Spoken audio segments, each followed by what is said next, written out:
Hi friends! இன்னைக்கு நம்ம சேனல்ல ரொம்பவே ஒரு சூப்பரான பழம் எல்லாம் வச்சு ஃப்ரூட் கஸ்டர்ட் எப்படி செய்றதுன்னு தான் பார்க்க போறோம். இந்த வெயில் டைம்க்கு இதெல்லாம் சாப்பிடும்போது நம்ம உடம்புக்கு ரொம்பவே ஹெல்தியும் கூட. வாங்க இந்த ஃப்ரூட் கஸ்டர்ட் இப்ப நம்ம எப்படி செய்றதுன்னு பார்க்கலாம். இப்ப அதுக்கு ஒரு கடாயில நான் ஒரு 1/2 லிட்டர் போல பால் வந்து உள்ள சேர்த்துக்கிறேன். இந்த பால் வந்து நம்ம உள்ள சேர்த்து, ஃபர்ஸ்ட் இந்த பால நம்ம நல்லா கொதிக்க வச்சு காய்ச்சி எடுத்துக்கலாம்.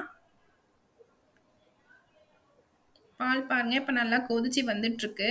இப்ப இது ஒரு தடம் போல கலந்து குடுத்துக்கலாம். இதில கலந்து குடுத்துட்டு, நான் வந்து ஒரு 1/2 கப் போல ஒயிட் சுகர் எடுத்து வச்சிருக்கேன். அத வந்து நம்ம இத உள்ள சேர்த்துக்கலாம். இப்ப சுகருக்கு பதிலா உங்களுக்கு ஒயிட் சுகர் பிடிக்கலனாக்கா, நீங்க வந்து நாட்டு சர்க்கரை கூட சேர்த்துக்கலாம். ஆனா, அது வந்து கலர் கொஞ்சம் சேஞ்ச் ஆகி வராப்புல இருக்கும். ஆனா, டேஸ்ட்டு ஒரே மாதிரி தாங்க இருக்கும். இப்ப நான் வந்து ஃப்ரூட் கஸ்டர்ட் பவுடர் வந்து நான் வந்து தண்ணீல வந்து ஒரு 2 ஸ்பூன் போல கலந்து எடுத்து வச்சிருக்கேன்.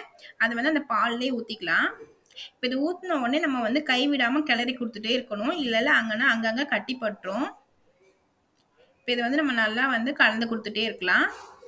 இப்ப இது கலந்து குடுத்துட்டு ஒரு கொதி விட்டதுமே நம்ம வந்து ஆஃப் பண்ணிடணும். ஏன்னா ஆறுனதுக்கு அப்புறம் அது வந்து ரொம்ப திக்காயிடும். இப்ப ரொம்ப வந்து நம்ம கொதிக்க வைக்கணும்னு அவசியம் கிடையாது. அதனால தான் பால வந்து முன்னாடியே நம்ம நல்லா கொதிக்க வச்சு, இப்ப இத வந்து நம்ம வந்து கலந்து குடுத்தோம்னா, இப்ப வந்து நல்லா கட்டியா ஆயிடுச்சு பாருங்க. இப்ப இத ஆற வச்சு நம்ம வந்து ஃப்ரீசர்ல வந்து ஒரு 2 நிமிஷம் கூல் பண்ணி எடுத்துக்கலாம். ஒரு 2 மணி நேரம் போல கூல் பண்ணி எடுத்தோம்னா, நம்ம ஜில்லுன்னு சாப்பிடுறதுக்கு ரொம்பவே சூப்பரா இருக்கும்.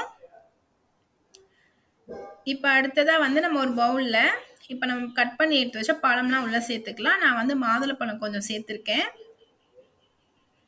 இப்ப வந்து நான் இதுல கட் பண்ண ஆப்பிள்களும் சேர்த்துக்கிறேன். இப்ப எல்லாம் அன்னாசி பழம் நான் கொஞ்சம் கட் பண்ணி சேர்த்துருக்கேன். உங்களுக்கு என்னென்ன பழம் விருப்பமோ அது கூட நீங்க சேர்த்துக்கலாம். இப்ப நான் வாழைப்பழம் கொஞ்சம் ஆட் பண்ணியிருக்கேன். திராட்சை கொஞ்சம் சேர்த்துருக்கேன். இப்ப இதுல நம்ம வந்து ஜில்லுன்னு எடுத்து வச்சிருந்த கஸ்டர்ட் மில்க்கையும் வந்து நான் உள்ள சேர்த்துக்கிறேன். எங்க வீட்டு பூனைக்குட்டி வேற கஸ்டர்ட் சாப்பிடுறதுக்காண்டி வந்து எட்டி பார்த்துருச்சு. அதுக்கும் வாசனை அடிச்சிருக்கு போல. இப்ப வந்து நம்மளோட கஸ்டர்ட பாருங்க. நம்ம அந்த கஸ்டர்ட் மில்க் வந்து நம்ம சேர்த்ததுக்கப்புறம், இப்ப இத வந்து நம்ம நல்லா வந்து கலந்து குடுத்துட்டு, இப்ப இத அப்படியே நம்ம பவுல்ல மாத்தி நம்ம வந்து ஜில்லுன்னு சாப்பிடும்போது வேற லெவல் டேஸ்ட்ல ரொம்பவே சூப்பரா இருந்துச்சு. நீங்களும் உங்க வீட்ல கண்டிப்பா இந்த ரெசிபிய வந்து ட்ரை பண்ணி பாருங்க. வேற லெவல் டேஸ்ட்ல இருக்கும். பாருங்க எந்த அளவுக்கு கலர்ஃபுல்லா நல்லா சூப்பரா இருக்குன்னு. இப்ப இத அப்படியே நம்ம ஒரு பவுலுக்கு மாத்தி சர்வ் பண்ணிக்கலாம். அவ்வளோதான் நம்மளோட சூப்பரான ஃப்ரூட் கஸ்டர்ட் வேற லெவல்ல பிரமாதமா ரெடி ஆயிடுச்சு. நீங்களும் உங்க வீட்ல கண்டிப்பா ட்ரை பண்ணி பார்த்துட்டு எப்படி இருந்துச்சுன்னு சொல்லி கமெண்ட்ல சொல்லுங்க. புடிச்சிருந்தா சப்ஸ்கிரைப் பண்ணுங்க. தேங்க்ஸ் ஃபார் வாட்சிங்.